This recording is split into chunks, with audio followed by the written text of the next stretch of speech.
Hey everyone, Once Bitten here. So it's the weekend after the Buckeye Battles tournament, and although I was ready and willing to play some Warhammer, I wanted to play anything except the list I used at the tournament. And my beastmen were all in disarray, and so I brought out my Bretonnians and sat down in the morning and just made a list to do some things differently and to play with some models that haven't seen the battlefield in a while. So ran into a Vampire Counts player, 2,500 points. We rolled the dawn attack scenario, which will explain some of the weird deployment. So this is starting on my right. Of course, his left. He's got 3 spirit hosts. He's got the obligatory horde of ghouls. On the front row, far left, he has a White King BSB granting them the regen banner. In the middle, there's a vampire, and on the right, there's a necromancer. And I know that every vampire in his list took the item or the whatever that gave them +1 combat res, and other than that, I simply just don't know what they had. So in the middle, he's got a horde of 50 skeletons. His generals in this unit, it's front row, third from the right. Again, +1 combat res. Other than that, I just don't know. Then another unit of skeletons. This one looks like it's 30, maybe 35, something like that. And again, there's a vampire there, +1 combat res, and again, I don't know. So actually, this one, I take that back. This one I know has infinite hatred. Anyway, on my far left, he's got a corpse cart and then a couple wraiths with a banshee. So because this is a different list than I normally take, I thought I'd go ahead and spell out what I have. Starting at the bottom, I've got my Grail Relique with 14 Battle Pilgrims. I absolutely love that model. I mean, it's funny. I build it and not to pat myself in the back too hard, but I love it. And I don't think it's worth its points, but every once in a while I like to bring it out. Then I've got my 40 men-at-arms, full command, level 2 damsel with the icon of Cornelis so that they have the ward save that my knights have. And then she took Lore of Beasts, and I always take the signature spell, and then she took the first spell that, whatever it was, as a magic missile. Then I have 5 Peg Knights with full command, which is something I've never done before, but I just recently finished painting the banner. It's magnetized, so I can remove it when I want to, and just thought it'd be fun to try out. Behind them, there's a trebuchet. And there's a closer picture. Moving on, I've got my 10 Knights of the Realm, full command, Banner of Eternal Flame. My BSB's in there. He's got the rerollable 2-up, and the mantle is referring to Mantle of Damsel Helena, so it's immunity to poison and killing blow. Anyway, level 4 Prophetess, Lore of Life. Other than that, she has nothing. I always take Crown of Command on her. And in this one, I couldn't fit it in within the Lord level allotment because of what I wanted to do with my general. So she's naked on a horse. I've got 5 yeomen with musician, 20 bowmen, full command except for the champion, and then 6 knights errant. They're full command because I wanted to give them the Banner of Shalons, or Shalone, or whatever it's called. So on my far right, and I thought it was funny when I rolled Dawn Attack and both these people went out here, but so I've got my general on a hippogriff. I know that looks suspiciously like an Empire Griffin, but it's not. It's a Bretonnian hippogriff. He's got the Virtue of Audacity sort of hero. So if he goes against something higher strength, he gets to reroll hit and wound rolls. And if he goes against anything toughness 5 or better, any wounds inflicted are D3. So it's kind of a different way of being a monster killer. I don't think it's as effective as my normal build with Heroic Killing Blow, but wanted to play with it a little bit. And because he's on a hippogriff, it took a lot of points, and that's why my prophetess doesn't have any magic items. Then I took a paladin on a Royal Pegasus. I had to give him the Grail Vow so that I could have the Grail Relique. I meant to give him the Worm Lance and got confused, and anyway, I gave him the Terrifying Mask of E, so he causes terror, which is almost useless, and the Charm Shield. So don't know how I made that mistake, but that's what I did. So anyway, that's what it looks like after deployment. And we go to Vampires turn 1. So this game really could be called, how bad of luck can vampires have? his Banshee and the Wraiths move through the river. We roll for it. It's a river of light, and the spell it triggers takes 5 wounds off the unit. So he can regrow it, but as of now, that thing's sitting on 1 wound. Otherwise, he moves up. And there you have it. Now, I don't know how good his magic phase was on this one, but for the most part, it was nothing of note. So we go to Bretonnian turn 1. So the only thing I really fear in his army is that horde of ghouls. Everything else just doesn't bother me too much, although it will take a long time to work through those skeletons. So for the most part, I rolled Dwellers Below, and I have a Trebuchet. So I'm not anxious to rush up and get into battle with them, especially with my troops spread out the way they are. So I'm just going to hang back with my BSB's unit and cast Dwellers and throw rocks around until he's weak enough that I can get a charge that I like. Here on the far left, the Grail Relique charged his Banshee. I think I needed something like a 9, and so it wasn't high probability. She screamed, didn't do any wounds on me, and I failed my charge. With a unit like that, I don't fear that Banshee scream. I just don't want her getting over near my knights. My Peg Knights did charge the Corpse Cart. We triggered a spell, the Lure of Light, and I think it hurt me kinda, but it didn't really. Nothing came of it. So now over here, I set my fast cav up because I don't want his general's unit marching towards my BSB. I want them to either have to sit there, they can charge my fast cav, in which case I'll flee.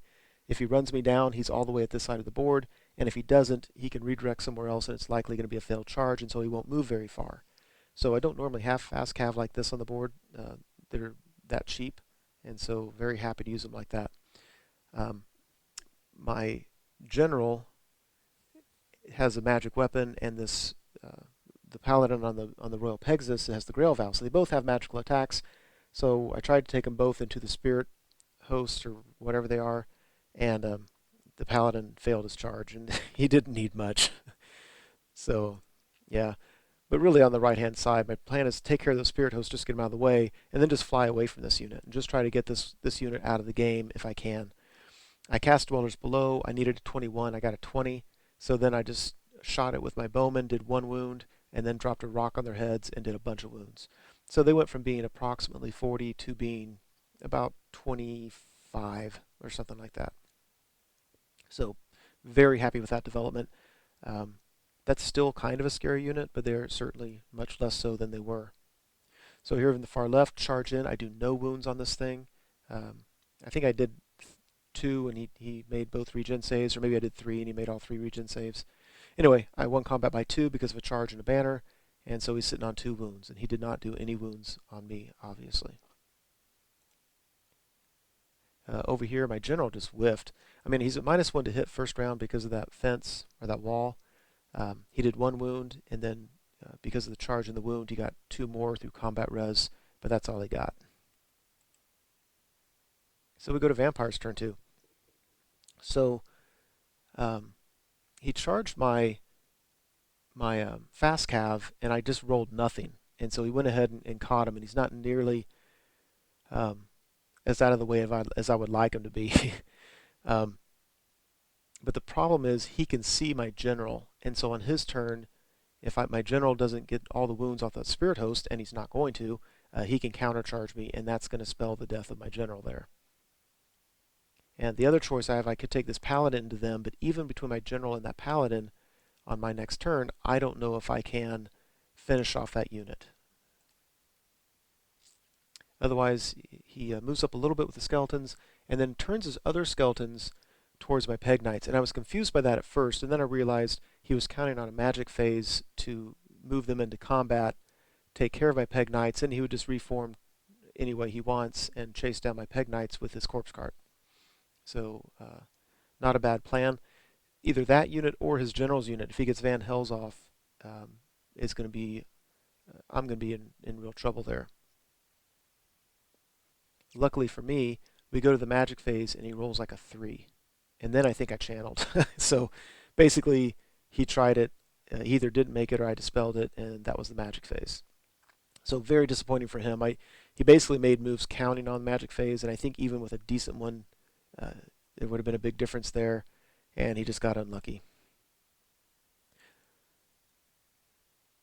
So there's a view from that side. You can see he pulls his Banshee back. He's afraid to take her back through that river, but he wants to get away from my Grail Relique. So after combat, on the turn I don't charge, I actually do more wounds on the corpse cart, so I do 2 and it dies. And I'm not sure why I didn't reform after that, but I didn't. So here's what I did, and if you think I pulled a cheesy move, please let me know. Basically, I killed one of the spirit hosts.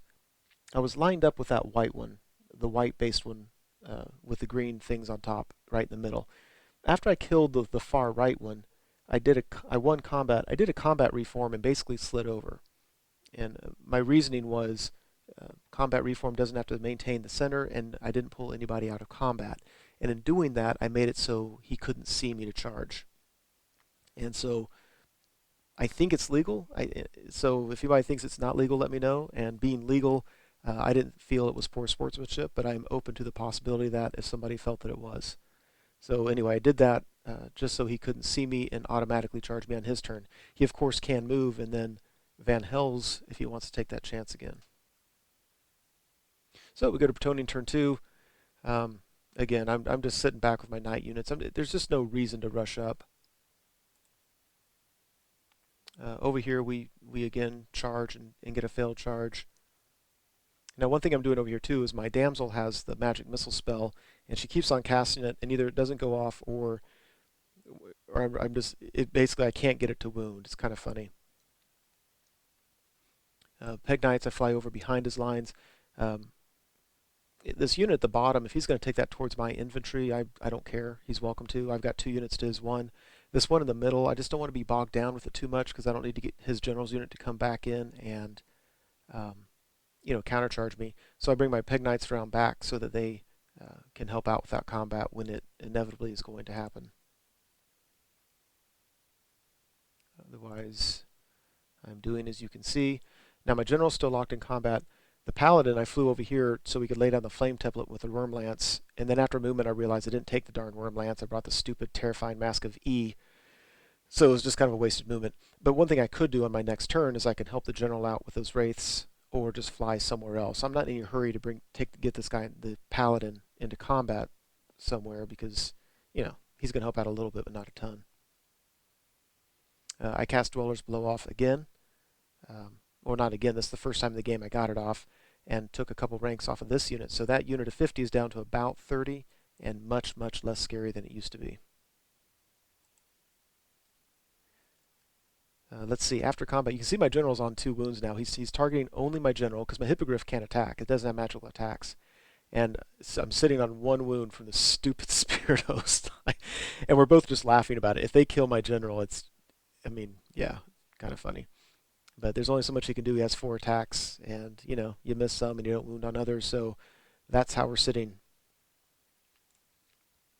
So Vampire turn 3 marches his skeletons up. I don't know if he tried to charge and failed or if he just marched them. Either way, I love where he's at. I am perfectly willing to charge him now. I can get my Knights Errant in the flank, my BSB's unit in the front, and I'm going to kill so many skeletons. I'll ignore his characters and his should be able to kill them all through combat res. At least I'm hoping so, especially if my Peg Knights can get in the back of them. So over here, he moved his Banshee over, and then what his plan was in the magic phase is to move her out of line of sight of the Grail Relique. And he measured it, and if he can get that spell off, it does get out of their line of sight. So he's trying to save points there. I think he tried to charge with that skeleton unit, and they failed. That's why it looks like it's a stalemate. It's actually more we're trying to get in combat and can't. So there's that.